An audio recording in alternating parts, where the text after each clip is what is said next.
श्रोतेहो नमस्ते. आपल्या सर्वांना शुभ दिवस. श्रोतेहो, जीवनाचा प्रवास करत असताना, संसार करत असताना नवरा बायकोचं नातं हे प्रेमळ असणं गरजेचं आहे. पण कधी कधी त्या दोघातील एक जण चुकीच्या वाटेनं चालू लागतो. श्रोतेहो, चुकीचं हे चुकीचंच असतंय हे स्त्रियांना 100% ठाऊक असतं. तरीही सुरुवातीलाच जे चुकीचं आहे त्यातून पुढं काही चांगलं घडेल ही अपेक्षा चुकीची आहे. श्रोतेहो, विवाहित असताना दुसऱ्या नात्याची सुरुवात करणं हे केवळ नात्यांशी नाही तर मूल्यांशी सुद्धा गद्दारी ठरत असतं. जर खरोखरच नातं निभत नसेल तर आपण कायदेशीर मार्गाने घटस्फोट घेऊन समवयस्क आणि समविचारी जोडीदाराची निवड करावी लागते. दोघांचंच नाही तर त्यांच्या कुटुंबाचं विचार, संस्कार, जबाबदाऱ्या सर्वांचा विचार होणं आवश्यक आहे. आणि विशेषतः आपत्ती असल्यास त्यांचं भवितव्य, त्यांचा भावनिक विकास याला सुद्धा प्राधान्य द्यावं लागणार आहे. फक्त श्रोतेहो, क्षणिक आकर्षणासाठी कोणाच्याही संसारात हस्तक्षेप करणं किंवा स्वतःचा संसार उद्ध्वस्त करणं हे केवळ स्वार्थीच नव्हे तर अमानुषीही आहे. कारण आपण एकटे नाही आहोत. आपल्या निर्णयांचा परिणाम आपले आई वडील, आपली भावंड, नवरा बायको, मुलं यांच्यावर सुद्धा होत असतोय. आणि पुरुषांनी सुद्धा हे समजून घ्यावं लागतं की क्षणिक सुखासाठी घेतलेले निर्णय आयुष्यभराचे पश्चातापाची कारणं ठरू शकत असतात. प्रेमानं उभा केलेला संसार, विश्वास, नात्यांची वेल एका चुकीच्या पावल्यानं उद्ध्वस्त होऊ शकत असते. म्हणून श्रोतेहो, कोणताही निर्णय घेण्याआधी मनाशी प्रामाणिक राहा आणि आपल्या कृतींचा परिणाम किती खोलवर जाईल याचा गांभीर्याने विचार करा. नात्यांमध्ये पारदर्शकता, जबाबदारी आणि सन्मान असावा लागतो. आणि कारण तेच खरं मूल्य असतं. बघा, पटतंय का? पटलं तर नक्की विचार करा. चला, आजही आपल्यासाठी सुंदर विचारांची ही शिदोरी, ही मालिका अशीच पुढे घेऊन आलोय. चला करूया सुरुवात सुंदर विचारांना, सुंदर सुविचारांना.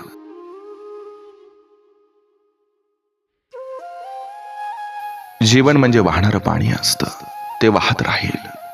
आपली नजर मात्र त्यातलं सौंदर्य पाहणे इतकी स्वच्छ असली पाहिजे. काही क्षण मनात कायम राहतात. ते सुंदर असले तर आठवणी बनतात आणि दुःखद असले तर शिकवण बनतात. मनातला राग जितका धरून ठेवाल तितकं मन जड होतं. सोडून द्या. हलकं होणं ही एक कला आहे.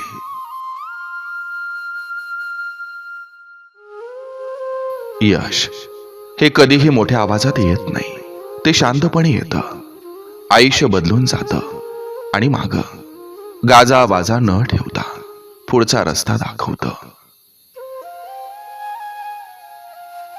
जगातल्या प्रत्येक गोष्टीला वेळ देणं शक्य होतं, पण नाती जपायला वेळ दिला नाही तर ती निष्ठून जातात.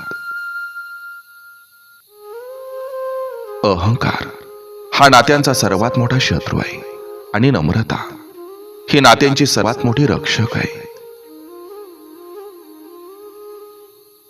जगातल्या प्रत्येक वेदनेला एक सुंदर शिकवण असते. फक्त ती समजण्यासाठी मन शांत असावं लागतं. मनातल्या वेदनांना शब्द दिले की त्या हलक्या होतात, पण योग्य माणूस मिळाला की त्या पूर्णच नाहीशा होतात.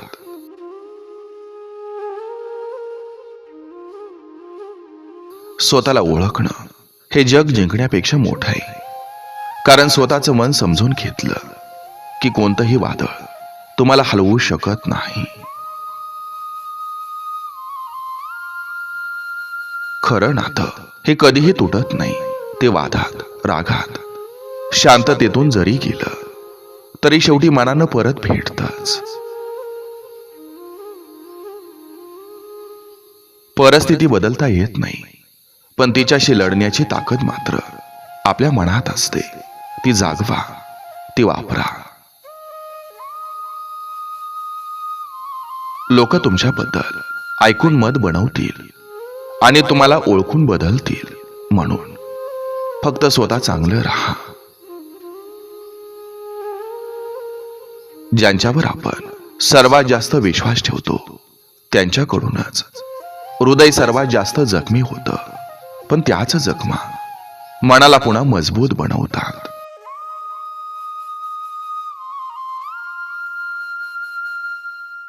जीवनातलं शहाणपण हे अनुभवातून येतं.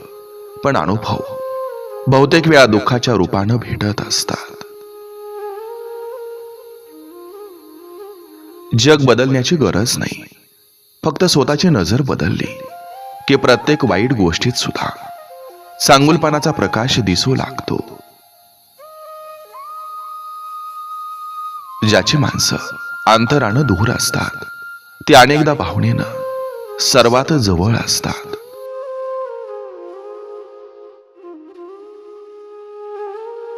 कधी कधी आयुष्यानं दिलेली शांतता ही सुद्धा एक शिकवण असते. ती सांगते, अनावश्यक शब्दांचं ओझं टाकून द्या आणि मन हलकं करा. जगातली सर्वात सुंदर गोष्ट म्हणजे मनाची स्वच्छता. कारण चेहरा वेळेनुसार बदलतो, पण मनाची चमक आयुष्यभर उजळत राहते. ज्यांनी तुम्हाला खूप काही दिलं ते कधी मागणी करत नाहीत आणि प्रत्येक क्षणी मागतात. ते तुम्हाला कधी काही देणारही नसतात. दुःखाची सवय होणं ही सर्वात मोठी हार आहे. त्याच्याकडे लढत राहणं, हसत राहणं आणि स्वतःला उभं करत राहणं ही खरी जीत आहे.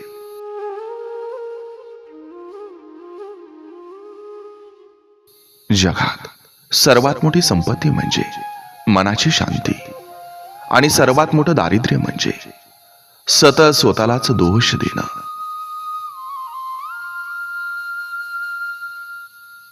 काही नाती बोललेल्या शब्दावर नाही टिकत, ते टिकतात विश्वासावर, सोबतीवर आणि कधीही मागं न वळणाऱ्या साथीमध्ये. जीवनात वारंवार पडणं हे अपयश नाही, पण प्रत्येक वेळी उठताना मन न तुटू देणं हीच खरी जीत आहे. मनातला अंधार दूर करण्यासाठी सूर्य हवा नसतो.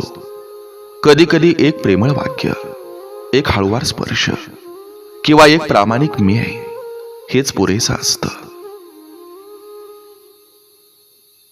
काही माणसं जीवनात भेटतात ती देवाच्या रूपातच असतात. त्यांचं येणं, त्यांचं बोलणं, त्यांच्या डोळ्यातली माया आपण कितीही तुटलो तरी आपल्याला परत जुळवून उभं करणारी असते.